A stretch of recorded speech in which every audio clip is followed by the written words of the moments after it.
আপনারা জানেন গুগল দিয়ে ক্যালকুলেটরের টাইমার চালানো যায় কোনো অ্যাপ ছাড়াই? সবার আগে ক্যালকুলেটর কিভাবে চালাবেন সেইটা আগে বলি। সবার আগে গুগলে ক্যালকুলেটর লিখে সার্চ করবেন, তারপর এখন ক্যালকুলেটর খুলে যাবে। এখান থেকে আপনারা ক্যালকুলেশন করতে পারবেন। আমি করে দেখাচ্ছি। এখানে এখানে প্লাস করলাম, এখানে এটা প্রেস করলে এখানে আনসার দেখিয়ে দেবেন। আপনারা এইভাবে ক্যালকুলেশন করতে পারবেন। এখানে আপনারা সাইন্টিফিক সিম্বল পেয়ে যাবেন, আর এখানে আপনারা নাম্বার পেয়ে যাবেন।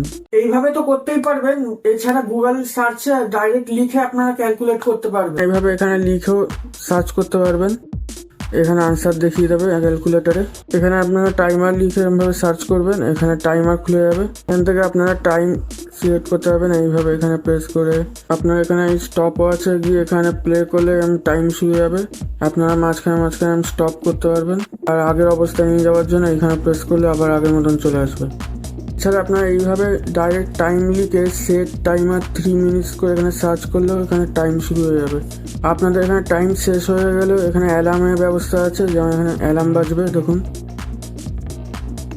তো এইভাবে অ্যালার্ম বাজবে। গুগলের দুটো ফিচার খুব ছোট ফিচার, কিন্তু আপনাদের কাজে আসবে। লাইক সাবস্ক্রাইব করেছেন তো? করেননি তো বলো না কাকিয়া। লাইক সাবস্ক্রাইবটা করে দাও।